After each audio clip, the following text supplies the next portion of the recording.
نبی کا اصلی فریضہ انذار و بشارت ہے، یعنی اللہ کے جو پیغمبر اس دنیا میں مبعوث ہوتے ہیں، معاف کیجیے،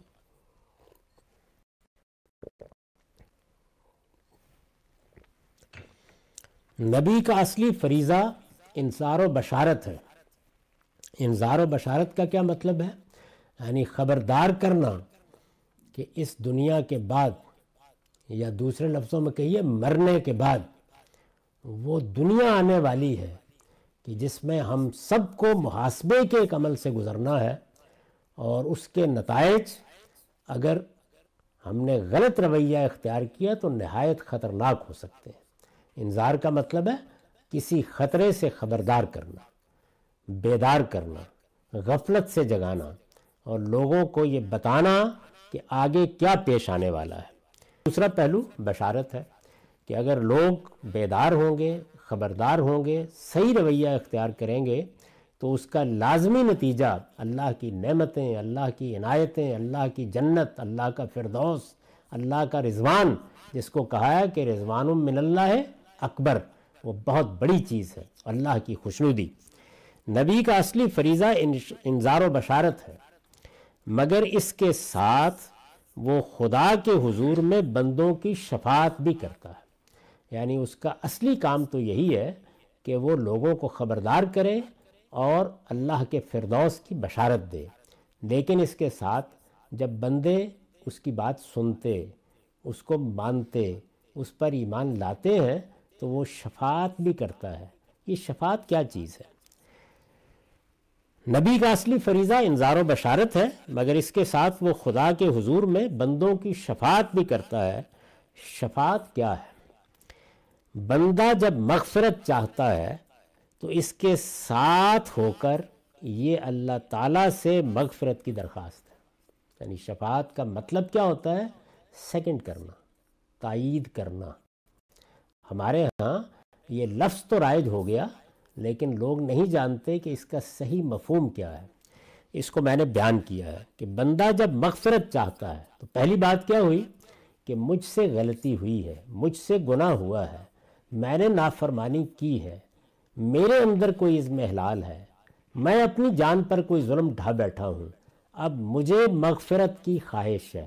یعنی یہ بات کہ اللہ بخش دے، میری اس غلطی سے درگزر فرمائے، مجھے معاف کر دے۔ بندہ جب مغفرت چاہتا ہے تو دیکھیے اس ایک جملے میں کیا چیزیں بیان ہوئیں، یعنی غلطی کا احساس بھی پیدا ہو گیا، غلطی پر ندامت بھی پیدا ہوئی، میں نے توبہ استغفار کا فیصلہ بھی کر لیا۔ یہ سب بندے کی طرف سے ہونا چاہیے۔ بندہ جب مغفرت چاہتا ہے تو اس کے ساتھ ہو کر، یعنی یہ ساری چیزیں پہلے بندے کے اندر ہونی چاہیے، تو خدا کا پیغمبر اس کی اس خواہش کے ساتھ شامل ہو کر اللہ تعالیٰ سے مغفرت کی درخواست کرتا ہے۔ یعنی میری طرف سے کیا ہونا ہے؟ اپنے گناہ کا اعتراف، اپنی غلطی کا اقرار، اس بات کا احساس کہ میں نے اپنے رب کی نافرمانی کی ہے، مجھے اب اس سے بخشش طلب کرنی ہے۔ تو مغفرت چاہنا، بخشش طلب کرنا، اللہ کی بارگاہ میں اپنے آپ کو پیش کرنا، یہ عمل بندے کی طرف سے ہونا چاہیے۔ جب بندے کی طرف سے یہ عمل ہوگا تو پیغمبر گویا اس کی تائید فرمائے گا کہ یہ اے پروردگار تیرا بندہ ہے، یہ گناہ کر کے تیری بارگاہ میں آ گیا ہے، یہ مغفرت چاہ رہا ہے، یہ استغفار کر رہا ہے، یہ بخشش کا امیدوار ہے، میں بھی یہ کہتا ہوں کہ آپ اس کو معاف فرما دیں۔ اس کو شفاعت کہتے ہیں۔ یعنی شفاعت کا مطلب یہ ہے، بندہ جب مغفرت چاہتا ہے تو اس کے ساتھ ہو کر اللہ سے مغفرت کی درخواست ہے۔ شفاعت کا اصل مفہوم یہی ہے، یعنی شفاعت کا لفظی اعتبار سے یہی مطلب رکھتا ہے۔ اس کا مطلب ہے کہ جس نے ایک بات کی اس بات کو دوہرا کر دیا جائے، اس بات کی تائید کر دی جائے۔ شفاعت کا اصل مفہوم یہی ہے، لہٰذا بندے کی طرف سے توبہ و استغفار کے بغیر اس کا کوئی تصور نہیں۔ یعنی جس شفاعت کا ذکر قرآن مجید میں ہوا ہے، جس کا ذکر صحیح روایتوں میں ہوا ہے، اس شفاعت کا مطلب یہ ہے کہ ادھر سے توبہ و استغفار ہو، ادھر سے پیغمبر کی تائید ہو، دونوں چیزوں کو اکٹھا ہونا چاہیے۔ شفاعت کرنے والا استغفار میں فرد ثانی، یعنی فرد اول کون ہے؟ وہ جس سے گناہ ہوا، جس سے غلطی ہوئی، جو بخشش کا طلبگار ہو کر آ گیا ہے، وہ فرد اول ہے۔ اور شفاعت کرنے والا اس استغفار کے یعنی مغفرت چاہنے کے، بخشش چاہنے کے عمل میں فرد ثانی ہے، وہ دوسرا فرد ہے۔ اور مغفرت چاہنے والے کی زبان ہوتا ہے۔ یوں سمجھ لیجئے کہ میں نے بھی اپنے ٹوٹے پھوٹے الفاظ میں درخواست پیش کر دی ہے، اور پیغمبر بھی گویا اپنے کمال فیض کے ساتھ میرے ساتھ ہو گیا ہے۔ یعنی یہ دونوں چیزیں اکٹھی ہونی چاہیے۔ مغفرت کرنے والے کی زبان ہوتا ہے، اور دعا و مناجات اور خضوع و تذلل میں اس کا وسیلہ بن جاتا ہے۔ یعنی یہ بات کہ دعا کون کر رہا ہے؟ میں۔ مناجات کون کر رہا ہے؟ میں۔ خضوع یعنی اللہ کے سامنے جھک جانے کا احساس کس کے اندر پیدا ہوا ہے؟ بندے میں۔ تذلل کے ساتھ اپنی پیشانی کس نے زمین پر رکھی ہے؟ بندے نے۔ اس کے ساتھ پیغمبر وسیلہ بن گیا ہے۔ یعنی ایک پہلو میری طرف سے ہے، دوسرا پیغمبر کی طرف سے ہے۔ ارشاد فرمایا ہے، اب دیکھیے قرآن مجید نے اس کو کیسے بیان کیا ہے۔ یہ سورہ منافقون کی 5ویں آیت ہے۔ وَإِذَا قِيلَ لَهُمْ تَعَالَوْا يَسْتَغْفِرْ لَكُمْ رَسُولُ اللَّهِ لَوُّوا رُءُوسَهُمْ وَرَأَيْتَهُمْ يَصُدُّونَ وَهُمْ مُسْتَكْبِرُونَ ہے کہ جب ان سے کہا جاتا ہے کہ آؤ اللہ کا رسول تمہارے لیے مغفرت کی دعا کرے، تو سر مٹکاتے ہیں اور تم ان کو دیکھتے ہو کہ بڑے غرور کے ساتھ اعراض کر لیتے ہیں۔ یعنی یہ ہے وہ رویہ جس کے بعد پیغمبر کا ہاتھ اٹھانا بھی بے معنی ہو جاتا ہے۔ اگر بندے کی طرف سے جذبہ موجود ہے، وہ اللہ کی بارگاہ میں درخواست پیش کرنے آ گیا ہے، تو اب تائید میں جو کچھ کہا جائے گا اس کو عربی زبان میں یا قرآن کی تعبیر میں شفاعت کہتے ہیں۔ اس کا پہلا موقع، یعنی یہ تمہید یہاں سے اٹھی کہ نبی اس کے لیے مبعوث ہوا کہ وہ انذار و بشارت کرے گا۔ اس کے انذار و بشارت کے نتیجے میں کچھ لوگ اس پر ایمان لائیں گے۔ ان ایمان لانے والوں کے لیے ایک پہلا موقع آتا ہے، پھر آگے مواقع آتے ہیں۔ یعنی شفاعت کا موقع کہاں سے پیدا ہوتا ہے؟ اس کا پہلا موقع اس وقت آتا ہے جب بندہ ایمان لاتا ہے۔ یعنی ایک بندہ اللہ کے رسول کی بارگاہ میں آ گیا، اس نے اپنے آپ کو پیش کر دیا، اللہ کا نبی انذار اور بشارت کے لیے کھڑا ہوا، جیسے کہ رسالت مآب صلی اللہ علیہ وسلم کی سیرت سے معلوم ہوتا ہے کہ جب آپ نبوت کے منصب پر فائز کیے گئے تو آپ نے کھڑے ہو کر دعوت دی۔ قرآن مجید یہ بتاتا ہے کہ وہ دعوت کیا تھی، یعنی آپ قرآن پڑھ کر سناتے تھے جس میں انذار ہے، جس میں بشارت ہے۔ قرآن نذیر للعالمین ہے۔ تو جس وقت یہ دعوت پیش کی گئی تو اب ظاہر ہے کہ اس کا رد عمل یا تو یہ ہوگا کہ لوگ نہیں مانیں گے، انکار کر دیں گے، اور یا کچھ لوگوں کو توفیق حاصل ہوگی، وہ ایمان لے آئیں گے، جیسے کہ مکے میں لوگ ایمان لاتے رہے، مدینہ میں بھی لاتے رہے۔ اس کا پہلا موقع اس وقت آتا ہے جب بندہ ایمان لاتا ہے اور نبی اس کے لیے استغفار کرتا ہے۔ یعنی بندہ ایمان لے آیا، اب ایمان لایا ہے وہ 20 سال کی عمر میں، 40 سال کی عمر میں، بڑھاپے میں، اس سے پہلے گناہ ہو چکے ہیں، غلطیاں ہو چکی ہیں، یہ سب ہو چکا ہے۔ تو اس موقع کے اوپر ایمان لانے والا گویا اللہ کی طرف رجوع کر رہا ہوتا ہے۔ ایک غیر معمولی توبہ و استغفار کا موقع پیدا ہوتا ہے، اس کے ساتھ اللہ سے استغفار کرتا ہے۔ یہ پہلی شفاعت ہوتی ہے۔ چنانچہ یہی وجہ ہے، معاف کیجیے، کہ رسول اللہ صلی اللہ علیہ وسلم کے پاس جب لوگ آتے تھے اور ایمان لاتے تھے، آپ کے ہاتھ پر اسلام کی بیعت کرتے تھے، تو یہ بشارت بھی ساتھ ہی انہیں حاصل ہو جاتی تھی کہ اب پیچھے کے سب گناہ معاف ہوئے۔ تو اس موقع پر ایک طرف بندہ ہے، ایک طرف بندے کا پروردگار ہے، بندہ ایمان لا رہا ہے تو گویا اپنی پچھلی پوری زندگی پر حرف تنسیخ پھیر رہا ہے، یعنی اس کا خاتمہ کر رہا ہے، اور توبہ استغفار کے جذبے سے آیا ہے تو اب پیغمبر بھی اس کے لیے استغفار کرے گا۔ یہ پیغمبر کی سفارش کا یا اس کی شفاعت کا پہلا موقع ہے۔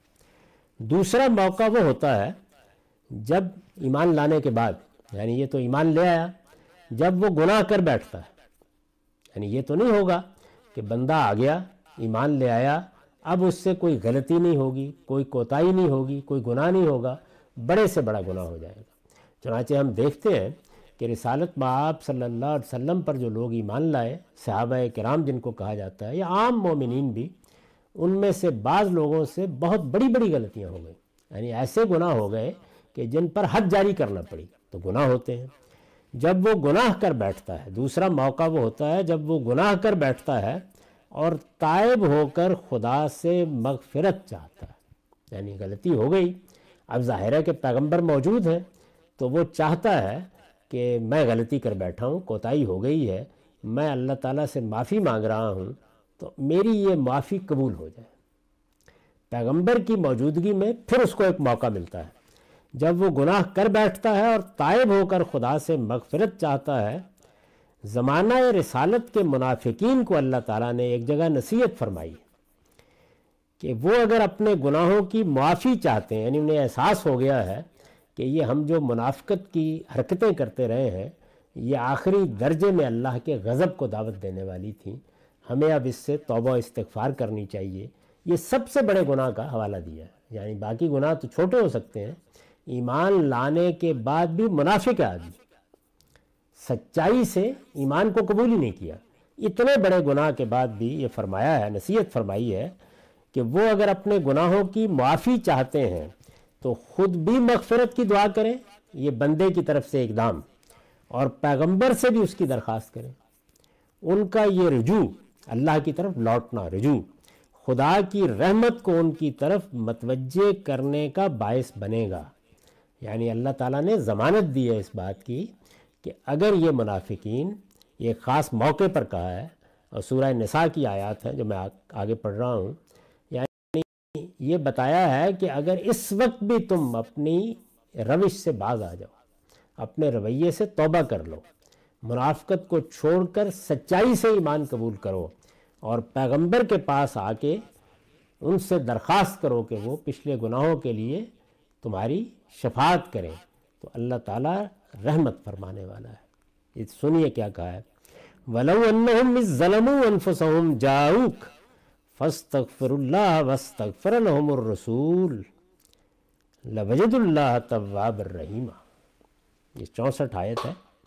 اگر یہ اس وقت تمہاری خدمت میں حاضر ہو جاتے، یعنی یہ گریز و فرار کا رویہ اختیار نہ کرتے، جب انہیں ان کی غلطی پر تنبہ ہو گیا تھا، غلطی پر یہ متوجہ ہو گئے تھے، اس وقت تمہاری خدمت میں حاضر ہو جاتے، جب انہوں نے اپنی جان پر یہ ظلم ڈھایا تھا، یعنی یہ اتنے بڑے گناہ کا ارتکاب کیا تھا، پھر اللہ سے معافی مانگتے۔ یہ بندے کا اقدام ہونا چاہیے، اور رسول بھی ان کے لیے معافی کی درخواست کرتا، یعنی اب یہ دونوں مل گئے، یہ رسول کی شفاعت ہے۔ تو اللہ کو بڑا توبہ قبول کرنے والا اور بڑا مہربان پاتے ہیں۔ یعنی جس وقت یہ دو چیزیں مل جاتی ہیں، یعنی ایک طرف سے بندے کی توبہ، بندے کی استغفار، بندے کا رجوع، بندے کی ندامت، بندے کا اعتراف، اور دوسری جانب اللہ کے رسول کی سفارش، تو پھر اللہ تعالیٰ فرماتے ہیں کہ لَوَجَدُوا اللَّهَ تَوَّابًا رَحِيمًا، تو اللہ تعالیٰ کو یہ بڑا توبہ قبول کرنے والا اور بڑا مہربان پاتے ہیں۔ اللہ تعالیٰ نے قرآن میں جگہ جگہ بندوں کو توبہ و استغفار کی دعوت دی ہے، یعنی قرآن مجید اس مضمون سے بھرا پڑا ہے کہ غلطیاں ہو جائیں گی، کوتاہیاں ہوں گی، ان سے بھی ہوں گی جن تک پیغمبروں کی دعوت نہیں پہنچی، بڑے بڑے مظالم کا ارتکاب کر بیٹھیں گے، پھر اللہ تعالیٰ توفیق دے گا کہ وہ ایمان قبول کریں، وہ اللہ کی طرف لوٹیں، وہ پیغمبر کی بات مانیں، یہ بھی ہوگا۔ اور پیغمبر کی دعوت قبول کر لینے کے بعد انسان پھر بھی غلطی کر بیٹھے گا، تو غلطی، گناہ، کوتاہی یہ ہوگی۔ چنانچہ جگہ جگہ دعوت دی گئی ہے کہ خدا کے بندوں کو، خدا کے سچے بندوں کو ہمیشہ توبہ و استغفار کرتے رہنا چاہیے۔ غلطیوں سے بچ جانا، کوتاہیوں سے بچ جانا، گناہوں سے بچ جانا انسان کے بس میں نہیں ہے، پہلے بھی ہوگی بعد میں بھی ہوگی۔ چنانچہ جگہ جگہ بندوں کو توبہ و استغفار کی دعوت دی ہے۔ فرمایا ہے کہ میرے بندو، تم نے اپنی جانوں پر ظلم ڈھایا ہے تو میری رحمت سے مایوس نہ ہو۔ قرآن مجید میں الفاظ ہیں لا تقنطوا من رحمت اللہ، میری رحمت سے مایوس نہ ہو، تمہارا پروردگار غفور و رحیم ہے، بخشنے والا ہے، اس کی شفقت ابدی ہے، تم اس کی طرف رجوع کرو گے تو وہ تمہارے تمام گناہوں کو بخش دے گا۔ یہ بشارت ہے۔ رجوع کرنا ضروری ہے، یعنی سرکشی یہ قابل معافی نہیں ہے، نہ دنیا میں نہ آخرت میں۔ بندے سے غلطی ہو گئی، بندے سے کوتاہی ہو گئی، وہ درگزر کی، معافی کی، بخشش کی درخواست لے کے آ گیا ہے۔ تو فرمایا ہے کہ بڑے سے بڑا ظلم ڈھانے کے بعد بھی کسی بندہ مومن کو جب تک اللہ تعالیٰ نے اس کو جینے کی مہلت دے رکھی ہے، اللہ کی رحمت سے مایوس نہیں ہونا چاہیے۔ وہ آئے اور بخشش کی، رحمت کی درخواست کرے۔ تمہارا پروردگار غفور و رحیم ہے، تم اس کی طرف رجوع کرو گے تو وہ تمہارے تمام گناہوں کو بخش دے گا۔ یاد رکھو ایمان والے اس کی رحمت سے کبھی مایوس نہیں ہوتے۔ یہ سورہ زمر میں، سورہ یوسف میں جو کچھ فرمایا ہے اس کا خلاصہ ہے۔ بار بار توجہ دلائی ہے کہ اہل ایمان کا یہ کام نہیں ہے کہ وہ اللہ کی رحمت سے، اللہ کی عنایت سے مایوس ہو جائے۔ یہ شیطان کرتا ہے ہمیشہ کہ وہ یہ کہے گا کہ تم سے تو پھر گناہ ہو گیا، تم سے پھر غلطی ہو گئی، تم نے توبہ کی پھر توڑ بیٹھے، تو وہ مایوس کرتا ہے۔ تو اللہ تعالیٰ نے فرمایا ہے کہ اہل ایمان کبھی اللہ کی رحمت سے مایوس نہیں ہوتے۔ پھر توبہ استغفار کے لیے اپنی یہ سنت بھی واضح کر دی ہے، یعنی یہ دعوت دی ہے قرآن مجید میں جگہ جگہ، توبہ کی دعوت، استغفار کی دعوت، اس بات کی دعوت کہ رحمت سے مایوس نہیں ہونا چاہیے، بار بار بھی گناہ ہو جائے، بعض آ 100 بار اگر توبہ شکستی باز آ، تو یہ دعوت دی ہے قرآن مجید نے۔ اور اس کے بعد پھر توبہ استغفار کے لیے اپنی یہ سنت بھی واضح کر دی ہے، یعنی یہ بھی بتا دیا ہے کہ اگر توبہ استغفار کرو گے، بڑے سے بڑے گناہ کے بعد بھی کرو گے تو میرا قانون کیا ہے۔ یہاں سنت کا لفظ اس معنی میں استعمال ہوا ہے۔ قرآن مجید اس کو سنن الہیہ میں شمار کرتا ہے، اللہ کے طریقے، اللہ کے وہ معاملات جو وہ اپنے بندوں سے کرتا ہے۔ پھر توبہ استغفار کے لیے اپنی یہ سنت بھی واضح کر دی ہے کہ گناہ کے بعد جتنی جلدی ممکن ہو توبہ کر لینی چاہیے۔ فرمایا ہے نا کہ ثم یتوبون من قریب، یعنی جیسے ہی گناہ کرنے کے بعد گناہ کا غلبہ ختم ہو گیا تو فوراً رجوع کی طرف آؤ۔ گناہ کے بعد جتنی جلدی ممکن ہو توبہ کر لینی چاہیے، اس لیے کہ اللہ پر صرف انہی لوگوں کی توبہ کا حق قائم ہوتا ہے جو جذبات سے مغلوب ہو کر کوئی گناہ کر بیٹھتے ہیں پھر فوراً توبہ کر لیتے ہیں۔ یعنی اس کے بارے میں تو اللہ تعالیٰ نے کہا ہے کہ انما التوبۃ علی اللہ، گویا اللہ تعالیٰ پر ان کی توبہ قبول کرنا لازم ہو گیا، اللہ تعالیٰ نے فیصلہ کر لیا ہے، اللہ تعالیٰ نے اپنے اوپر یہ چیز لازم کر لی ہے کہ میرا بندہ بڑے سے بڑا گناہ کر کے فوراً لوٹے گا تو میں اس کی توبہ قبول کر لوں گا۔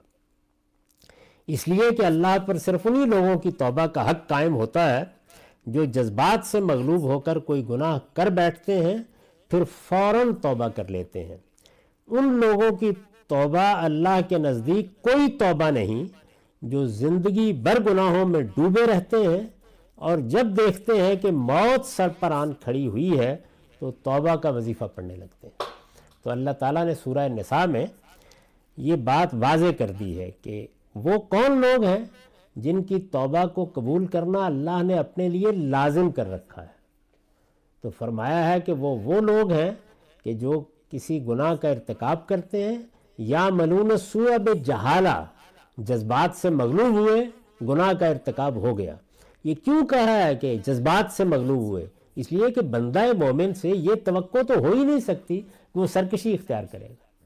سچا صاحب ایمان تو ہمیشہ کسی جذبے سے، کسی خواہش سے، کسی کمزوری سے، مغلوب ہو کر گناہ کرے گا۔ تو جب ہو گیا تو جیسے ہی اس کیفیت سے نکلا اس نے فوراً توبہ کی۔ اللہ تعالیٰ فرماتے ہیں کہ میں نے اپنے اوپر لازم کر رکھا ہے کہ میں اس کو معاف کر دوں گا، لیکن انہی آیات میں آگے بتا دیا ہے کہ اگر اس نے اس توبہ کو مرنے تک مؤخر کر دیا، یاد ہی نہیں، موت کو دیکھا، یعنی فرشتے نے دستک دے دی دروازے پر، ایک وقت آتا ہے کہ ہر انسان کو یہ معلوم ہو جاتا ہے کہ وَظَنَّ أَنَّهُ الْفِرَاقُ، کہ اب گویا رخصت کا وقت آ گیا۔ اس وقت جو شخص موت کو اپنے دروازے پر دستک دیتے دیکھ کر توبہ کرتا ہے، اللہ تعالیٰ کہتے ہیں کہ اس کی توبہ قبول نہیں ہوتی۔ یہ دو انتہائیں واضح کر دی ہیں۔ ان لوگوں کی توبہ اللہ کے نزدیک کوئی توبہ نہیں جو زندگی بھر گناہوں میں ڈوبے رہتے ہیں، اور جب دیکھتے ہیں کہ موت سر پر آن کھڑی ہوئی ہے تو توبہ کا وظیفہ پڑھنے لگتے ہیں۔ اس میں غور کیجئے، یعنی یہ پوری بات ہے جو سورہ نساء میں اللہ تعالیٰ نے بیان کی ہے، اس میں غور کیجئے تو ان لوگوں کے حال پر اللہ تعالیٰ نے خاموشی اختیار فرمائی ہے جو گناہ کے بعد جلد ہی توبہ کر لینے کی سعادت تو حاصل نہیں کر سکے، لیکن اتنی دیر بھی نہیں کی کہ موت کا وقت آن پہنچا۔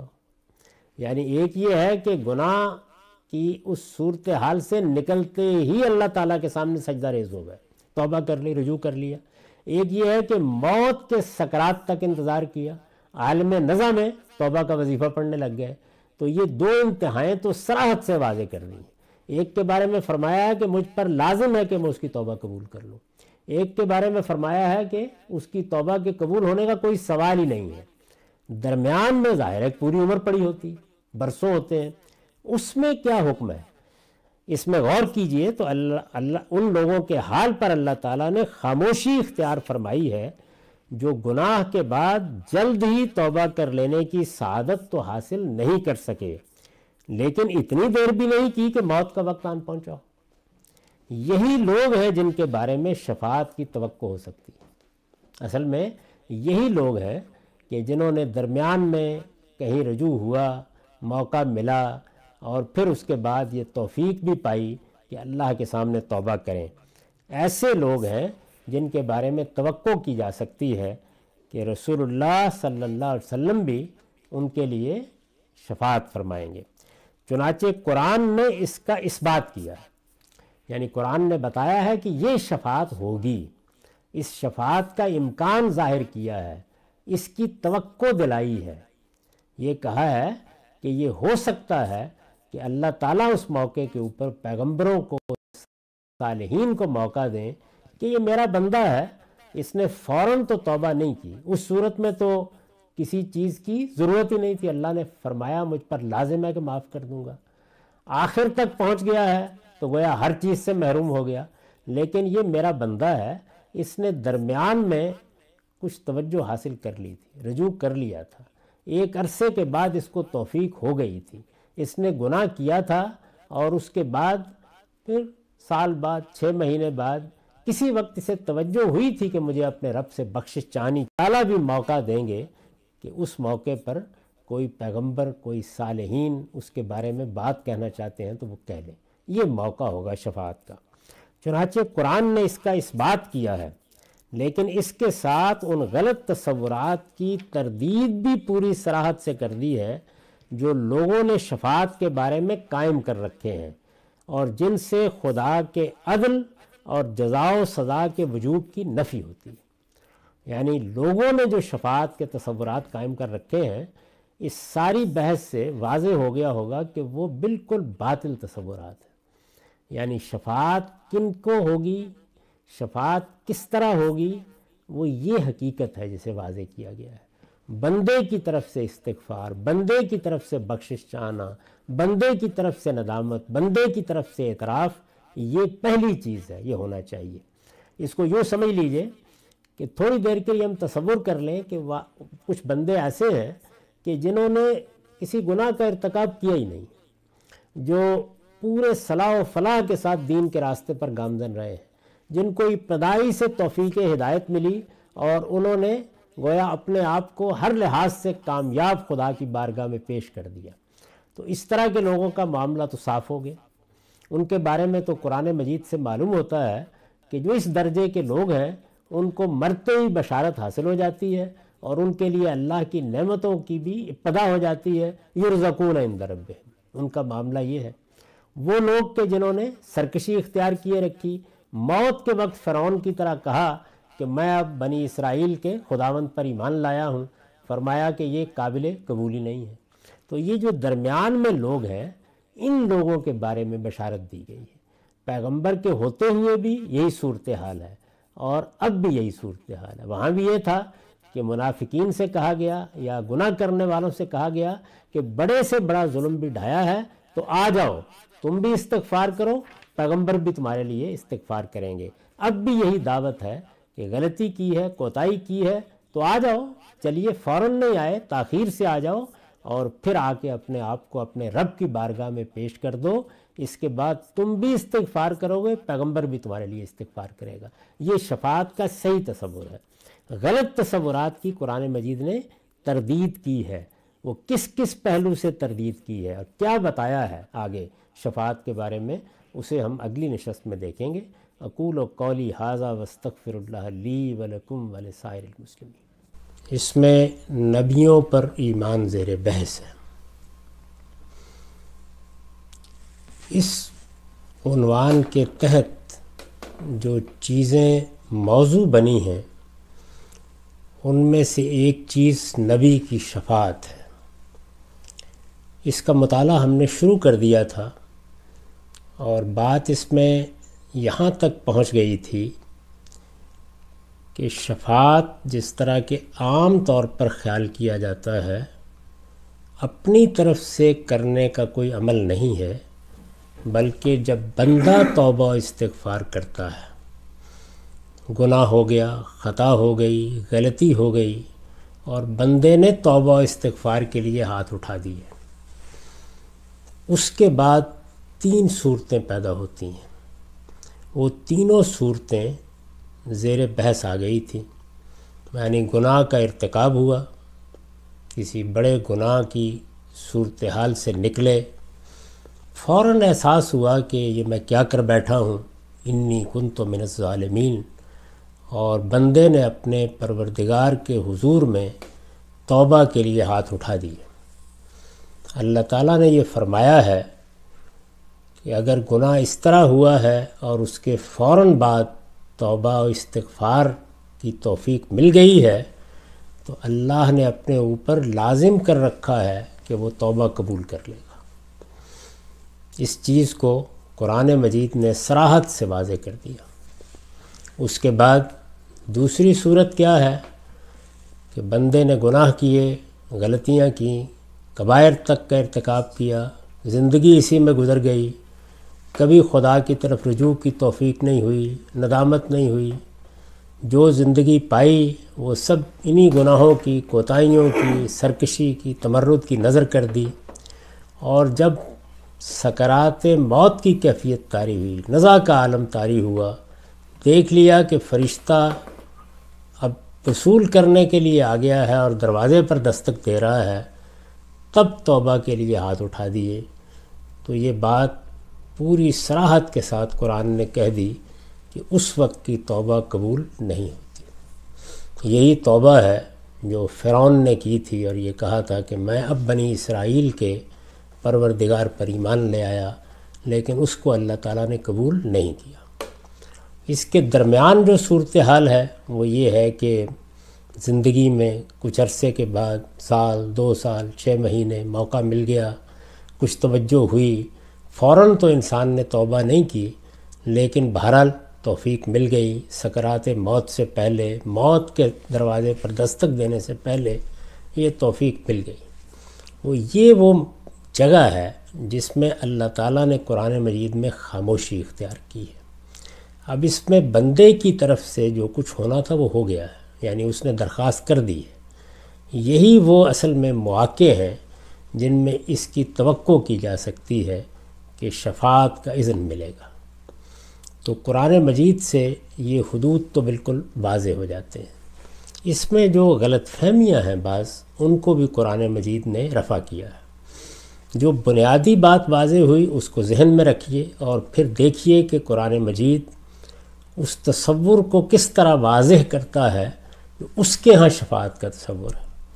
یعنی وہ بنیادی بات کیا ہے کہ بندے کی طرف سے جب اظہار ہو جائے گا تو اصل میں شفاعت اس کی تائید میں ہوتی ہے۔ شفاعت کہتے ہی اس کو ہے، یہ اپنی طرف سے کوئی بات کہنے کا عمل نہیں ہے، بلکہ بندہ حاضر ہو گیا ہے، توبہ کر کے خدا کی بارگاہ میں آ گیا ہے، دنیا میں آ گیا، رسالت مآب صلی اللہ علیہ وسلم کے زمانے میں آ گیا، اب آ گیا۔ اس کے بعد اس کی توقع کر سکتا ہے وہ کہ اللہ کے پیغمبر بھی اس کے حق میں کوئی بات کہیں، یعنی اس کی توبہ کو سیکنڈ کرتے ہوئے، اس کی تائید کرتے ہوئے، اور صالحین بھی کوئی بات کہیں اور اللہ بھی ان کو اذن دے۔ تو یہ تو اس کی حقیقت ہے، لیکن ظاہر ہے کہ لوگوں نے شفاعت کے بارے میں جو تصورات قائم کر رکھے ہیں ان کو اگر آپ سامنے رکھیں تو معلوم ہوتا ہے کہ نہ خدا کے لیے عدل کوئی چیز ہے اور نہ جزا و سزا کا وجوب کوئی چیز ہے۔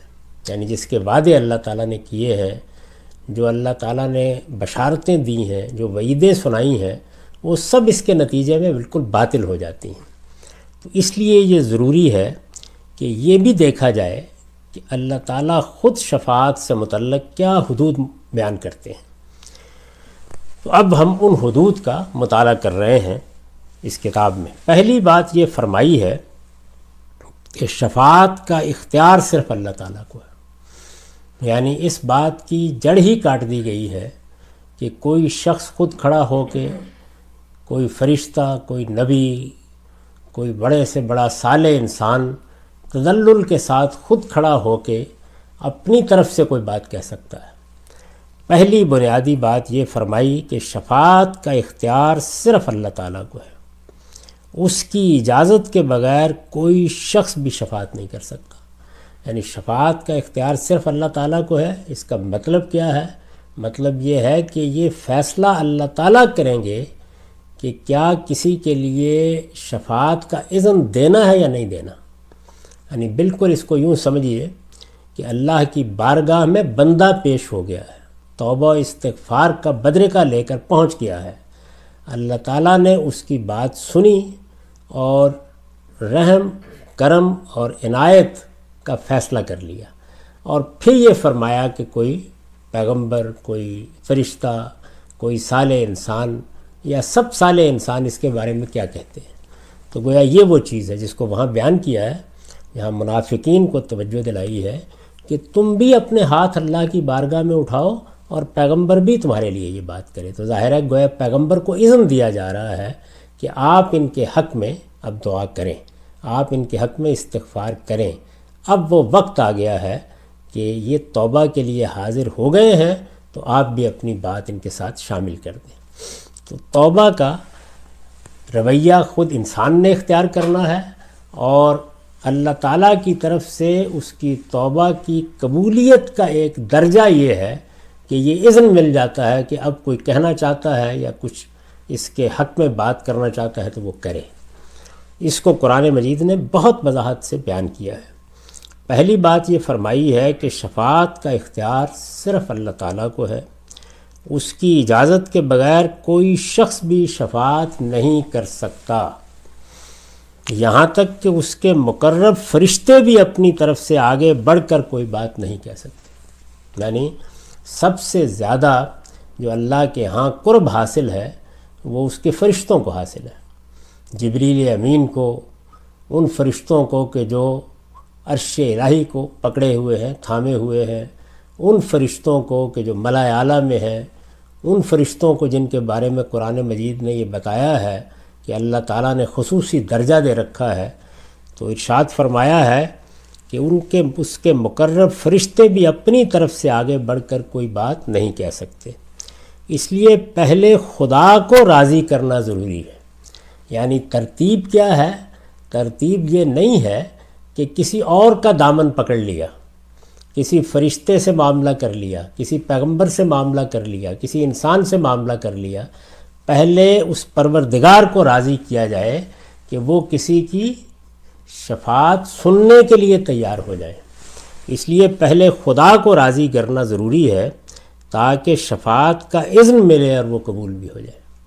یعنی اجازت پہلے ہونی ہے کسی نے بات کرنی ہے تو اللہ کے اذن کے بغیر وہ بات نہیں کر سکتا۔ تو اس کو قرآن مجید نے بیان کیا، کئی جگہوں پر بیان کیا ہے۔ یہ میں نے 2 مقامات کا انتخاب کیا۔ اس میں سورہ زمر ہے 43-44 آیت ہے۔ ارشاد فرمایا ام اتخذوا من دون اللہ شفعاء قل اولو کانوا لا یملکون شیئا ولا یعقلون قل للہ الشفاعۃ جمیعا لہ ملک السماوات والارض ثم الیہ ترجعون۔ کیا انہوں نے اللہ کے مقابل میں دوسروں کو سفارشی بنا رکھا ہے؟ یعنی پہلا ہی جملہ بہت سخت تہدید کا ہے۔ کیا انہوں نے اللہ کے مقابل میں دوسروں کو سفارشی بنا رکھا ہے؟ ان سے کہو اگرچہ وہ کچھ اختیارات نہ رکھتے ہوں اور نہ کچھ سمجھتے ہوں، کہو کہ سفارش تمام تر اللہ ہی کے اختیار میں ہے۔ یعنی یہ ایسا نہیں ہے کہ کچھ لوگ اس منصب پر فائز کر دیے گئے ہیں، وہ اللہ تعالیٰ کا دامن پکڑ لیں گے، وہ خود آگے بڑھ جائیں گے، وہ کوئی بات کر لیں گے۔ تو ارشاد فرمایا کہ یہ تمام تر اللہ کا اختیار ہے، زمین اور آسمانوں کی بادشاہی اسی کی ہے، پھر تم اسی کی طرف لوٹائے جاؤ گے۔ یعنی یہ اختیار کی نفی کر دی کہ اللہ اختیار رکھتا ہے، جس طرح وہ سزا کا اختیار رکھتا ہے، جزا کا اختیار رکھتا ہے، کرم، رحمت، عنایت کا اختیار بھی اسی کا ہے۔ جب وہ اس کا فیصلہ کر لے گا، یعنی استحقاق تو نہیں ہے، ایسا نہیں کہ آدمی محض اپنے اعمال کی بنیاد کے اوپر اللہ تعالیٰ کے ہاں سرفرازی پا گیا۔ استحقاق کا معاملہ تو اگر ہے تو پھر تو ظاہر ہے کوئی ضرورت ہی نہیں ہے، لیکن اللہ کے کرم، اللہ کی نوازش کی ضرورت ہے کہ وہ توبہ قبول کر لے، معاف کر دے، انسان کے مجموعی رویے کی بنیاد پر عنایت فرمائے۔ تو یہ عنایت کا فیصلہ اللہ تعالیٰ کریں گے۔ اگر وہ عنایت کا فیصلہ کر لیتے ہیں، گویا راضی ہو گئے، کرم فرمائی کے لیے راضی ہو گئے، عنایت کے لیے راضی ہو گئے، رحمت کے لیے راضی ہو گئے، تو اب کوئی دوسرا بھی بات کر سکتا ہے۔ تو شفاعت گویا اللہ کے اختیار میں ہے، یہ اللہ کے اختیار سے باہر کہیں نہیں پائی جاتی۔ دوسری آیات ہیں 26-27 سورہ انبیاء کی۔ وَقَالُوا اتَّخَذَ الرَّحْمَنُ وَلَدًا سُبْحَانَهُ بَلْ عِبَادٌ مُّكْرَمُونَ لا يسبقونہ بالقول وہم بامرہ یعملون۔ سب سے بڑھ کر فرشتوں ہی کے بارے میں یہ کہا جا سکتا تھا، تو یہ صاف صاف الفاظ میں فرما دیا۔ یہ کہتے ہیں کہ خدائے رحمان کی اولاد ہے، وہ اس تہمت سے پاک ہے۔ یعنی وہ فرشتوں کو، جو مخاطبین ہیں قرآن کے یہاں، وہ فرشتوں کو خدا کی بیٹیاں سمجھتے تھے، اور جس طرح سے بیٹیاں باپ کے گلے میں باہیں ڈال دیتی ہیں اور بات منوا لیتی ہیں، کم و بیش ایسا ہی تصور قائم کیا ہوا تھا۔ تو قرآن مجید نے کہا کہ پہلے تو یہ بات ہی بے بنیاد ہے، اللہ کے اولاد، یہ تو اللہ پر تہمت ہے۔ یہ کہتے ہیں کہ خدائے رحمان کے اولاد ہے، وہ اس تہمت سے پاک ہے۔ فرشتے جن کو یہ احمق خدا کی بیٹیاں سمجھتے ہیں، وہ اس کی اولاد نہیں بلکہ مقرب بندے ہیں، وہ اس کے حضور کبھی بڑھ کر نہیں بولتے اور اس کے حکم کی تعمیل کرتے ہیں۔ یعنی یہ جو فرمایا کہ لا یسبقونہ بالقول، تو مطلب یہ ہے کہ اس کی بارگاہ میں اپنی طرف سے بات کرنے کا ان کو بھی کوئی یارہ نہیں ہے۔ تو کسی پر بھی انسان کو یہ بھروسہ نہیں رکھنا چاہیے کہ اللہ تعالیٰ کے مقابل میں کھڑا ہو کر وہ کوئی بات کہہ سکے گا یا اپنی طرف سے کوئی سفارش پیش کر سکے گا۔ اللہ کا اذن ہوگا، اس کے بعد ہی اس کا امکان ہے۔ اس اصول کو ذہن میں رکھیے جو اوپر کی آیت میں بیان ہو گیا کہ للہ الشفاعۃ جمیعا، سفارش تمام تر اللہ ہی کے اختیار میں۔ تو پہلی بات جو قرآن مجید نے واضح فرمائی وہ سفارش کے بارے میں یہ ہے۔ دوسری بات یہ فرمائی ہے کہ اذن الہی کے بعد بھی اسی کے بارے میں زبان کھولنے کی اجازت ہوگی جس کے لیے اللہ پسند فرمائے گا۔ یعنی اذن مل گیا، کسی فرشتے کو مل گیا، کسی پیغمبر کو مل گیا، پیغمبروں کو مل گیا، صالح انسانوں کو مل گیا کہ کوئی بات کہنی ہے تو کہیے، لیکن کیا جس کے بارے میں چاہیں گے کہہ دیں گے؟ یعنی ان کی اپنی پسند ناپسند کے اوپر سفارش کا اختیار ہوگا۔ ارشاد فرمایا ہے کہ اذن الہی کے بعد بھی اسی کے بارے میں زبان کھولنے کی اجازت ہوگی جس کے لیے اللہ پسند فرمائے گا۔ کوئی شخص اپنی مرضی سے کسی کے متعلق کوئی بات نہ کر سکے گا۔ یعنی یہ اللہ کا اذن ہے کہ سفارش اب موقع آ گیا ہے کی جائے، اور یہ بھی اللہ کا اذن ہوگا کہ کس کے بارے میں کی جائے، دونوں باتوں کا اذن وہاں سے ملے گا۔ تو دوسری بات یہ ہے، سورہ انبیاء ہی میں 21 سے 28 آیات ہیں، سورہ انبیاء 21ویں سورہ ہے اور 28 آیت ہے۔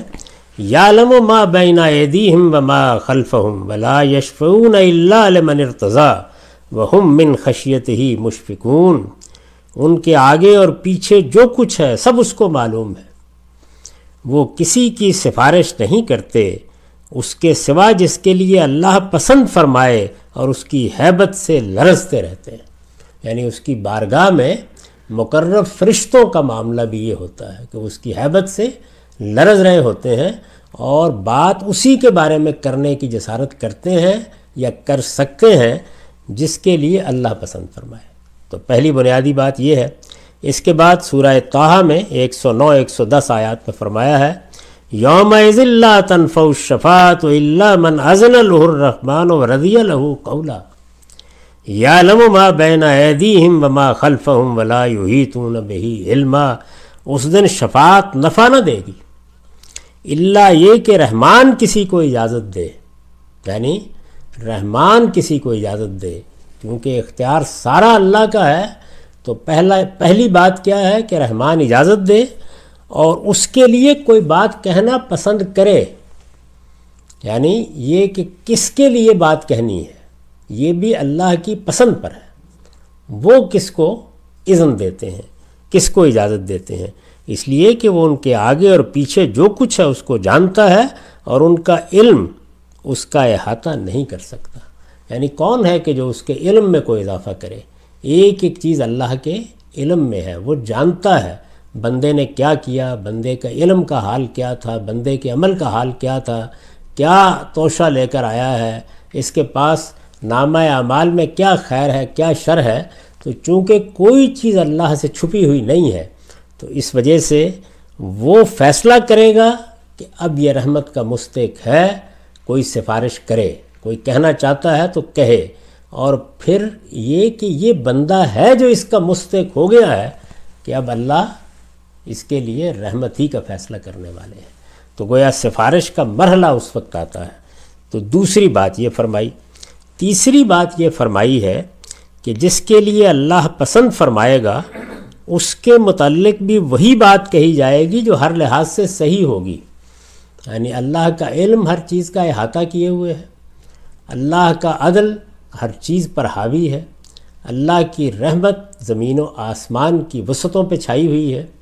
تو اس لیے جس نے بھی کوئی بات کرنی ہے وہ صحیح بات کرے گا، یعنی واقعتاً مستحق ہو گیا ہے، واقعتاً یہ بندہ وہاں پہنچ گیا ہے کہ اس کی توبہ قبول ہونی چاہیے، اس پر اللہ کی رحمت ہونی چاہیے، تو جو کچھ بھی کہا جائے گا وہ صحیح بات ہوگی۔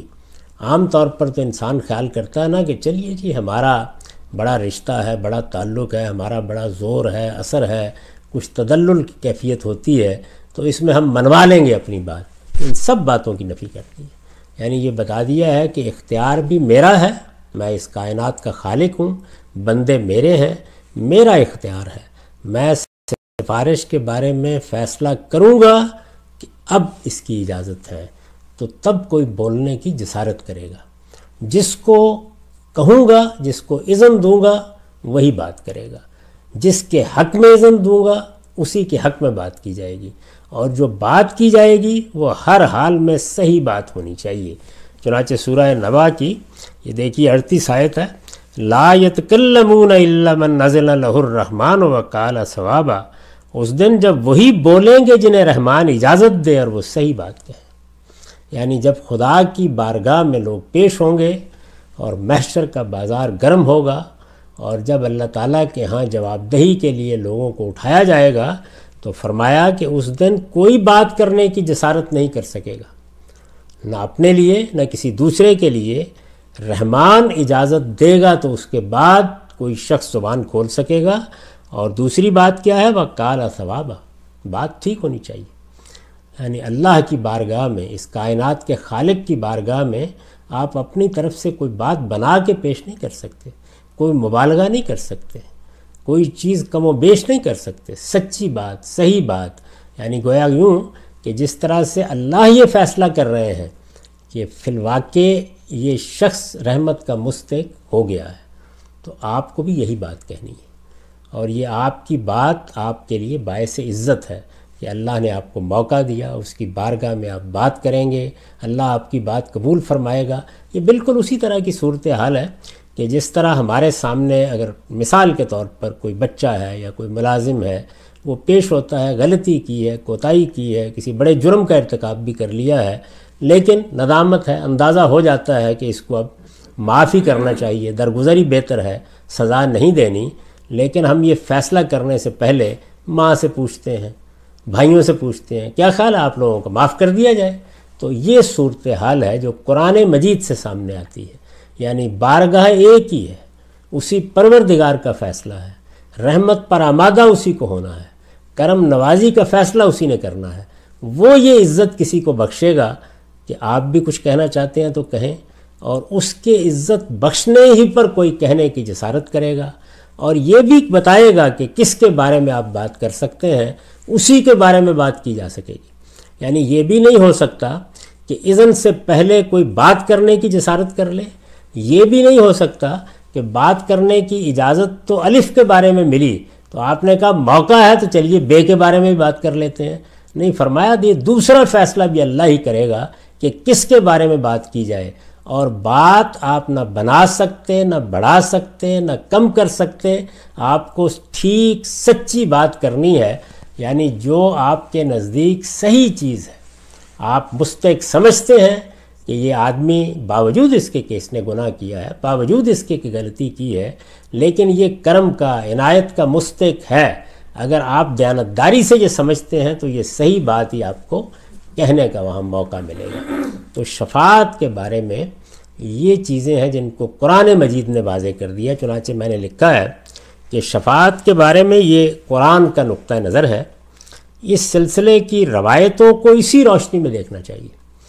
یہ بات پر بار بار توجہ دلا چکا ہوں کہ ہمارے ہاں ایک بڑا سانحہ یہ ہوا ہے کہ قرآن مجید جو 4 کارنرز متعین کرتا ہے، ہم اس کا لحاظ کیے بغیر روایات کی طرف رجوع کرتے ہیں اور ترتیب الٹ دیتے ہیں، یعنی پہلے روایات، قصے وہ ہمارے سامنے آتے ہیں، اور پھر ان کی روشنی میں جب ایک چیز طے کر لیتے ہیں تو قرآن مجید کیا کہہ رہا ہے، کیا حدود طے کر رہا ہے، اس کو بالکل نظر انداز کر کے یا تو متوازی باتیں بیان کر دیتے ہیں، اور یا قرآن مجید کی ان کی روشنی میں تعویل کرنا شروع کر دیتے ہیں، اور وہ تعویلات ایسی ہوتی ہیں کہ خدا و مصطفیٰ را ہم خبر نیست، یعنی ایسی تعویلات کہ جن کو نہ قرآن مجید کے الفاظ قبول کرتے ہیں، نہ اس کا سیاق و سباق قبول کرتا ہے، نہ بحیثیت مجموعی قرآن دین کا جو تصور پیش کرتا ہے اس کو قبول کرتا ہے۔ تو اس ترتیب کو بالکل درست ہونا چاہیے، یعنی یہ بات کہ اگر قرآن مجید نے کسی چیز کو موضوع بنا لیا ہے، اس نے کوئی فریم طے کر دیا ہے، اس نے کوئی 4 کارنرز، چاروں گوشے متعین کر دیے ہیں، ان سے باہر نہیں نکلا جا سکتا، اس لیے کہ یہ خدا کی کتاب ہے، اور خدا کی کتاب کیوں دی گئی، کس لیے نازل کی گئی؟ قرآن مجید نے جگہ جگہ اس بات کو واضح کیا ہے کہ اس کتاب کے نزول کا مقصد ہی یہ ہے کہ لِیَحْکُمَ بَیْنَ النَّاسِ فِی مَا اخْتَلَفُوا فِیہ، تاکہ اختلافات کا فیصلہ کر دے۔ ہم نے ترتیب الٹ دی ہے، یعنی قرآن مجید کی تعویل تشریح کے لیے ہم نے باہر کچھ چیزوں کو فیصلہ کن بنا لیا ہے، جبکہ ہونا یہ تھا کہ خود ان چیزوں کے رد و قبول کا فیصلہ قرآن کی روشنی میں کیا جاتا۔ یعنی قرآن مجید اس کا محتاج نہیں ہے کہ باہر کی کوئی چیز ہمیں اس کے سمجھانے میں مددگار ہو، وہ در حقیقت اس مقام پر کھڑا ہے کہ باہر اگر کوئی چیز اللہ کے پیغمبروں کی نسبت سے بیان ہو رہی ہے، ماضی میں ہو رہی ہے، یعنی رسالت مآب صلی اللہ علیہ وسلم سے پہلے، آپ کے زمانے میں، آپ کے بعد، تو وہ فیصلہ کرے اور بتائے کہ اس میں سے کیا قبول کرنا ہے، کیا قبول نہیں کرنا ہے۔ تو ہمارے پاس جو روایات کا ذخیرہ ہے، میں نے اس میں سے 1200 کے قریب روایات اپنی اس کتاب میں منتخب کی ہیں۔ اس سے پہلے بھی انتخاب کا یہ عمل ہوتا رہا ہے، ہمارے جلیل القدر محدثین کرتے رہے ہیں، اس وقت بھی اسی موضوع پر کام کر رہا ہوں، لیکن ان میں بنیادی چیز کیا ہے؟ وہ یہ کہ ہر حال میں قرآن مجید نے جو قاعدے طے کر دیے ہیں ان کے اندر اس کو آنا ہوگا، کیونکہ وہ کیا ہے؟ وہ اصل میں رسالت مآب صلی اللہ علیہ وسلم کی نسبت سے لوگوں کی بیان کی ہوئی باتیں ہیں۔ تو لوگوں کی بیان کی ہوئی باتیں نہ خدا کی کتاب پر حاکم ہو سکتی ہیں، نہ رسالت مآب صلی اللہ علیہ وسلم کی قائم کردہ سنت پر حاکم ہو سکتی ہیں۔ یعنی جو آپ نے سنت جاری کر دی، نماز، روزہ، یہ سب چیزیں، اور جو مسلمانوں کے اجماع اور تواتر سے منتقل ہو رہی ہے، اس میں بھی کوئی ترمیم و تغیر نہیں کر سکتی۔ اور قرآن مجید نے جن چیزوں کو واضح کر دیا ہے، جن کے حدود طے کر دیے ہیں، اس پر بھی اثر انداز نہیں ہو سکتی۔ ان کے اندر رکھ کر ان کو دیکھا جائے گا اور سمجھا جائے گا۔ تو یہ چیز ہے جس کے پیش نظر میں نے یہاں فیصلہ یہ نقل کیا ہے کہ شفاعت کے بارے میں یہ قرآن کا نقطہ نظر ہے۔ کیا نقطہ نظر ہے؟ بندے کی طرف سے توبہ و استغفار کے بعد ہی شفاعت کا موقع پیدا ہوتا ہے۔ پہلی بنیادی بات یہ ہے۔ اس کے بعد اللہ اذن دے گا، یعنی اللہ تعالیٰ کے پاس شفاعت کا اختیار ہے۔ یہ یوں نہیں ہے کہ کچھ لوگوں کو یہ اختیار دے دیا گیا ہے، یہ اللہ کے پاس ہے اس وقت بھی، یہ اللہ کے پاس ہے قیامت میں بھی۔ اللہ تعالیٰ فرمائیں گے کہ میرے بندے کی طرف رحمت کی کوئی بات کہی جا سکتی ہے تو اذن ملے گا وہاں سے۔ پھر کس کو اذن ملا، کس کے بارے میں ملا، یہ بھی اللہ ہی طے کرے گا، اور صحیح بات کہنے کا موقع ہوگا۔ کوئی بات بنانے، بگاڑنے، کم و بیش کرنے کا کسی کے پاس حق نہیں ہے۔ شفاعت کے بارے میں یہ قرآن کا نقطہ نظر ہے۔ اس سلسلے کی روایتوں کو اسی روشنی میں دیکھنا چاہیے۔ یعنی یہ جملہ کیوں لکھا گیا ہے؟ تاکہ ترتیب بالکل واضح ہو جائے۔ یعنی آپ یہاں سے دیکھیں گے قرآن مجید نے جو چیزیں طے کر دی ہیں، ایک ایک روایت کو اس کے مطابق دیکھا جائے گا، اور اگر اس میں کوئی ایسی چیز ہے کہ جو بظاہر اس کے خلاف نظر آتی ہے تو تعویل قرآن کی نہیں ہوگی، روایت کی تعویل ہوگی۔ یعنی اس کو سمجھانے کی کوشش کی جائے گی۔ اگر کوئی تخصیص عائد کرنی ہے تو اس پر کی جائے گی، اگر کوئی تغیر کرنا ہے تو اس میں تجویز کیا جائے گا، اور اگر اس کے باوجود کوئی تعویل نہیں ہوتی تو پھر راویوں کے تصرفات سمجھ کر نظر انداز کر دیا جائے گا۔ پوری بات پھر سن لیجئے۔ شفاعت کے بارے میں یہ قرآن کا نقطہ نظر ہے۔ اس سلسلے کی روایتوں کو اسی روشنی میں دیکھنا چاہیے، اور اس سے کوئی چیز متجاوز نظر آئے، یعنی یہ جو باتیں بیان کر دی گئی ہیں، اگر ان سے متجاوز باتیں نظر آئیں، اور وہ آئیں گی، بعض چیزیں نظر آئے تو اسے راویوں کے تصرفات سمجھ کر نظر انداز کر دینا چاہیے۔ یعنی یہ سمجھ لینا چاہیے کہ راوی نے بات سننے میں غلطی کی ہے، بیان کرنے میں غلطی کی ہے، سیاق و سباق کو نظر انداز کر دیا ہے، بات کس موقع پر کس کے بارے میں کہی جا رہی تھی وہ چیز نظر انداز ہو گئی ہے۔ یہ ترتیب الٹ دینی ہے۔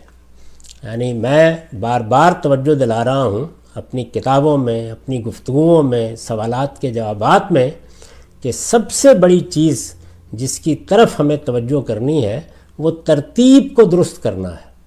اس کو بدقسمتی سے بعض لوگ روایات کے انکار پر محمول کر لیتے ہیں۔ یہ انکار نہیں، ترتیب کو درست کرنے کا عمل ہے۔ یعنی قرآن مجید حکومت کرے گا۔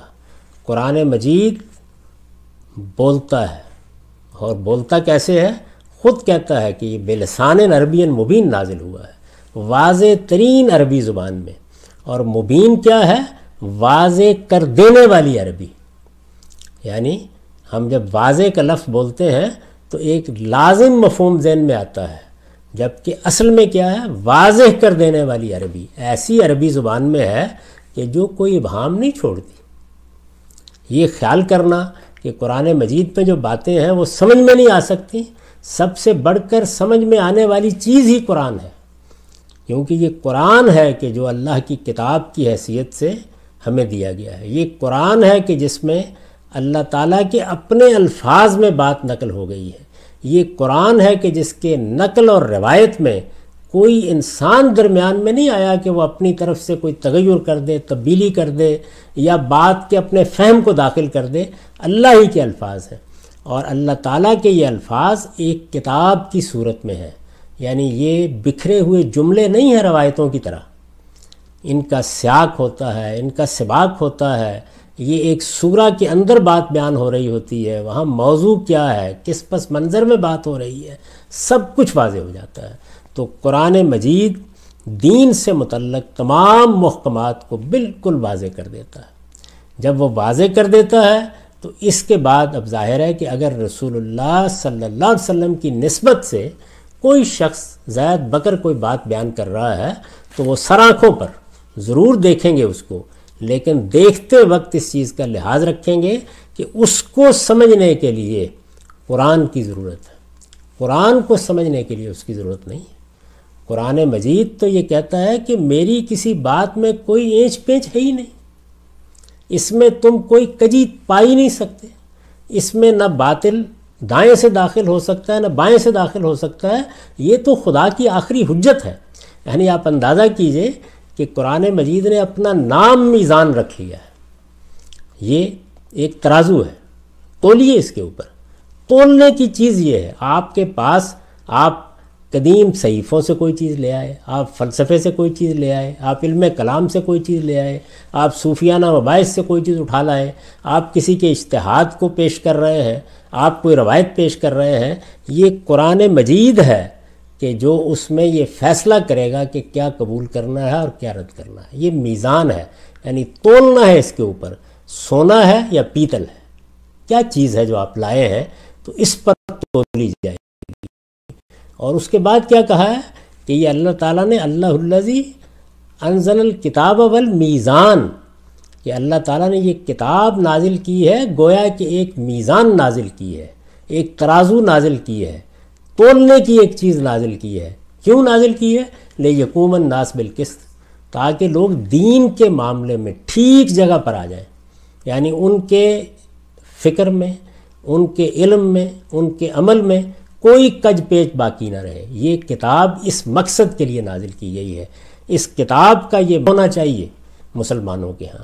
اور یہ میں نے خاص طور پر یہاں اس لیے تنبیہ کی یا توجہ دلائی ہے کہ ہمارے ہاں اللہ تعالیٰ کے حضور میں شفاعت کے باطل تصورات نے آخرت، جزا، سزا، عدل، ہر چیز کو بالکل درہم برہم کر کے رکھ دی ہے۔ اور وہ چیزیں پیدا کہاں سے ہوتی ہیں؟ وہ روایات سے پیدا ہوتی ہیں۔ اور روایات کا معاملہ یہ ہوتا ہے کہ رسول اللہ صلی اللہ علیہ وسلم نے کوئی بات فرمائی، کوئی خطبہ دیا، لوگوں کو کسی سوال کا جواب دیا، اب سننے والا اس کو اپنے ذوق سے اخذ کرتا ہے، اپنی صلاحیت کے لحاظ سے اخذ کرتا ہے، اور بعض اوقات بیان کرتے وقت نظر انداز کر دیتا ہے کہ بات کس موقع اور محل کی تھی۔ کسی خاص شخص کے بارے میں بات ہو رہی ہے، میں حدیث کا درس دے رہا تھا تو اس کے دوران میں اب مثال کے طور پر یہ روایت آ گئی کہ ایک بیوی جس کا بچہ فوت ہو گیا ہے، حضور اسے بشارت دے رہے ہیں جنت کی۔ تو وہ بیوی کون ہے؟ یعنی وہ ایک مومنہ ہے، وہ رسول اللہ صلی اللہ علیہ وسلم کے زمانے کی خاتون ہے، اس کو آپ کی صحابیہ ہونے کا شرف حاصل ہے۔ اب دیکھیے ایمان، اس کا صحابیہ ہونا، اس کا حضور کے پاس آنا، یہ ساری باتیں وہاں مقدر ہیں۔ ان کو نظر انداز کر کے آپ یہ کہیں کہ کفر ہو، ایمان ہو، فسق ہو، فجور ہو، بچہ مر گیا، صبر کر لیا تو بس جنت مل گئی۔ تو جتنی بھی روایات ہیں ان کے اوپر یہ تخصیصات، یہ شرائط عائد کرنی ضروری ہوتی ہیں۔ کیوں؟ میں پھر عرض کر رہا ہوں، اس لیے کہ وہ لوگوں کا بیان ہے، وہ رسالت مآب صلی اللہ علیہ وسلم کا بیان نہیں ہے کہ آپ براہ راست ایک بات فرما رہے ہیں، ہمیں سمجھا رہے ہیں۔ تو اگر یہ صورتحال ہو تو پھر تو سر تسلیم خم، ہم گفتگو ہی نہیں کریں گے، بات ہی نہیں کریں گے، یعنی آپ کے سامنے کون جسارت کر سکتا ہے۔ لیکن جس وقت کوئی دوسرا شخص آپ کی بات بیان کر رہا ہے اور وہ کسی اور کو بیان کر رہا ہے اور وہ کسی اور کے سامنے بیان کر رہا ہے، تو ایک صدی کے دوران میں اتنے واسطوں سے ایک بات ہم تک پہنچ رہی ہے، اس کو قرآن مجید پر حکومت کرنے کا حق کیسے دیا جا سکتا ہے؟ یہ وہ بنیادی بات ہے کہ جس کو سمجھنے کی بھی ضرورت ہے اور سمجھانے کی بھی ضرورت ہے کہ قرآن مجید کے مقابل میں کوئی چیز نہیں آ سکتی، اس کے متوازی کوئی چیز نہیں آ سکتی۔ اس نے جن چیزوں کے حدود متعین کر دیے ہیں، ان حدود کو کوئی چیز لانگ کے بیان نہیں کی جا سکتی۔ یہ دیکھیے بعض اوقات بسا اوقات ایسا ہوتا ہے کہ آپ پورا کا پورا قرآن مجید سامنے رکھ دیجئے اور یہ بتائیے اس کو کہ یہ دیکھیے یہ پس منظر ہے، یہ قرآن بیان کر رہا ہے، یہ صورتحال پیدا ہو گئی ہے، لوگ ایک قصہ جواب میں سنا دیتے ہیں، جبکہ قصہ ان افراد کی حکایت ہے، روایت ہے، اس سے زیادہ اس کی کوئی حیثیت نہیں ہے۔ یعنی وہ قصہ لوگوں نے بیان کیا ہے، ہم جب اس پہ تنقید کر رہے ہیں تو معاذ اللہ خاکم بدہن اللہ کے پیغمبر پر تنقید نہیں کر رہے ہوتے، اس راوی پر تنقید کر رہے ہوتے ہیں۔ ہمارے محدثین جب اس کا کردار دیکھ رہے ہوتے ہیں، جب اس کے حفظ و اتقان کا جائزہ لے رہے ہوتے ہیں، جب یہ دیکھ رہے ہوتے ہیں کہ یہ شخص تو اچھا بھلا ہے لیکن جن صاحب سے بات بیان کر رہا ہے ان سے تو اس کی ملاقات ہی ثابت نہیں ہے، اور اس طریقے سے گویا اس کی سیرت، کردار، حفظ، اتقان، تاریخ سب کو ادھیڑ کر رکھ دیتے ہیں، تو یہ کیوں کرتے ہیں وہ؟ یعنی اگر وہ یہ مانیں کہ یہ تو اللہ کے رسول کی بات ہے تو پھر تو ان کو کوئی حق نہیں ہے کہ وہ یہ کریں۔ وہ یہ جانتے ہیں کہ یہ راوی کا بیان ہے، یہ اس نے بات بیان کی ہے، نہ بیان کرتا تو اس پر کوئی ذمہ داری نہیں تھی۔ جلیل القدر صحابہ نے بیان نہیں کیا، رسالت مآب صلی اللہ علیہ وسلم نے اس کو مامور نہیں کیا تھا کہ جا کے بیان کر دو، اس نے اپنے شوق سے بات بیان کر دی ہے۔ اب چونکہ اس بات کی نسبت رسول اللہ صلی اللہ علیہ وسلم کی طرف ہو گئی ہے تو ہمارے لیے وہ بڑی اہمیت کی چیز بن گئی، لیکن کیا اس درجے اہمیت کی چیز بن گئی کہ ہم قرآن کو نظر انداز کر دیں؟ قرآن مجید جس چیز کو بیان کر رہا ہے اس کو ایک طرف رکھ دیں۔ یہاں پر ایک سوال لوگ بعض اٹھا دیتے ہیں، اور وہ سوال یہ ہے کہ یہ جو کچھ آپ قرآن مجید کو سمجھ رہے ہیں یہ تو آپ کا فہم ہے نا، یعنی آپ نے سمجھا ہے قرآن مجید کو اس طریقے سے، سری سے سری چیز بھی سامنے رکھ دیجئے تو یہ کہا جاتا ہے۔ تو یہاں سوال پیدا ہوتا ہے کہ وہ جو روایت ہے راوی بیان کر رہا ہے اس کو کس نے سمجھا ہے؟ اس کو بھی ہم نہیں سمجھا ہے۔ تو یہ اصل میں جو ادھر سے سمجھ میں آ رہا ہے اور جو ادھر سے سمجھ میں آ رہا ہے اس کا تقابل ہے۔ یعنی یہ پہلے دیکھیے تو کہاں سے جو بات سمجھ میں آئی ہے وہ ترجیح پائے گی، ظاہرہ قرآن مجید۔ اچھا، پھر اس میں یہ بات بھی واضح طور پر جان لینی چاہیے کہ جب آپ یہ کہتے ہیں کہ یہ قرآن کا فہم ہے تو کسی چیز کو فہم قرار دینے کا مطلب کیا ہوتا ہے؟ یعنی جب وہ آپ بات بیان کریں تو قرآن مجید کے الفاظ اس کو آگے بڑھ کے قبول کر لیں۔ یعنی ہمیں مثال کے طور پر غالب کے کسی شعر کو سمجھنے میں غلطی لگ رہی تھی، یا ہم ایک بات کو ٹھیک سمجھے ہوئے تھے، کسی دوسرے آدمی نے آ کے یہ بتایا کہ غالب کے شعر کا مطلب یہ ہے، تو اب کیا محض اس لیے مان لیا جائے گا کہ یہ الطاف حسین حالی ہیں، غالب کے براہ راست شاگرد ہیں؟ نہیں، وہ اب سمجھائیں گے کہ یہ جو بات ہے یہ قرآن کے یا غالب کے الفاظ یا فردوسی کے الفاظ یا شیکسپیئر کے الفاظ اس طرح قبول کر رہے ہیں۔ تو جس وقت الفاظ گواہی دیں گے، متن قبول کر لے گا، اب وہ فہم ہوگا۔ لیکن اگر متن قبول نہیں کرتا تو بہت معذرت کے ساتھ وہ فہم نہیں ہے، وہ ایک صاحب کی رائے ہے جس کو اصل متن کے اوپر ترجیح نہیں دی جا سکتی۔ تو بنیادی بات جس کو ذہن نشین کرنا چاہیے اور کرانا مقصود ہے وہ یہ ہے کہ یہ شفاعت کا باب ہمارے ہاں جو صورت اختیار کر گیا ہے وہ تمام تر روایتوں کی بنیاد پر ہے۔ روایتوں میں کچھ باتیں سیاق سباق سے ہٹ کر، کچھ مبالغے کے ساتھ، کچھ بعض تصرفات کے ساتھ بیان ہو گئی ہیں، جس سے ایک بالکل ہی دوسری تصویر سامنے آتی ہے، اور معلوم ہوتا ہے کہ خدا کی بارگاہ میں لوگوں کی پیشی وہ تو محض ایک تکلف ہی ہوگا، ورنہ بہت بڑی بڑی ہستیاں وہاں اپنے اپنے لوگوں کو بچا کر لے جائیں گی، یہ تصویر بنتی ہے۔ تو روایتوں میں کیا باتیں بیان ہوئی ہیں، ان کی کیا نوعیت ہے، اس کو تو ہم الگ سے واضح کریں گے اور ایک ایک چیز کے بارے میں بتائیں گے کہ اس میں کیا قابل قبول ہے کیا نہیں ہے۔ یہاں اصولی بات چونکہ کہی گئی تھی تو اس لیے میں نے توجہ دلائی، اور اس لیے توجہ دلائی کہ یہ سرسری معاملہ نہیں ہے، اس سے اصل میں اللہ تعالیٰ کا تصور، محشر کا تصور، آخرت کا تصور، جواب دہی کا تصور، عدل الہی کا تصور، روز جزا کا پورا فلسفہ بے بنیاد ہو جاتا ہے۔ تو اس لیے یہ ضروری تھا کہ یہ بیان کیا جائے کہ شفاعت اصل میں ہے کیا چیز۔ یعنی یہ شفاعت ہے کہ جو آخرت کے پورے تصور کو باطل کر دیتی ہے اگر اس میں غلطی ہو جائے۔ یعنی اللہ تعالیٰ نے کیا اطمینان دلایا ہے مجھے؟ یہ اطمینان دلایا ہے کہ میں انصاف کروں گا، میں عدل کا فیصلہ کروں گا، مجھ سے کسی بے انصافی کی توقع نہ کی جائے۔ یہ صورتحال ہے، یہ ہر آدمی جانتا ہے کہ کہ عدل اور بے انصافی کے مابین کچھ رحمت کے، معافی کے، عفو درگزر کے مواقع بھی ہوتے ہیں۔ تو عفو درگزر کے مواقع ہیں جن میں شفاعت کا اذن دیا جائے گا، یہ قرآن سے واضح ہے بالکل۔ لیکن کن کو دیا جائے گا؟ فیصلہ خدا کرے گا۔ کس کے لیے دیا جائے گا؟ فیصلہ خدا کرے گا، اور صحیح اور سچی بات سنے گا۔ کوئی اس کے حضور میں بات کو دائیں بائیں نہیں کر سکتا، کوئی اپنی طرف سے کسی بات کو شامل نہیں کر سکتا۔ اس میں چونکہ روایتیں غلط فہمی کا باعث بنتی ہیں، تو میں نے یہ عرض کر دیا کہ ان کا جائزہ لیا جائے گا۔ اگر وہ اس فریم کے اندر آتی ہیں، یہ جو قرآن مجید نے گوشے متعین کر دیے ہیں، ان کے اندر بات بیان کر رہی ہے تو وہ قبول ہوگی۔ اگر نہیں ہے تو یہ سمجھ لیا جائے گا کہ راویوں نے اپنے تصرفات سے بات کو بگاڑ دیا ہے، اور یہ کوئی جان بوجھ کے ضروری نہیں کیا جا رہا ہو، یہ بعض اوقات غلط فہمی سے ہوتا ہے، بعض اوقات موقع کلام کو نہ سمجھنے سے ہوتا ہے، اور روایتوں کے فہم میں ان سب چیزوں کا لحاظ کرنا ضروری ہے۔ اقول قولی ھذا واستغفر اللہ لی ولکم ولسائر المسلمین۔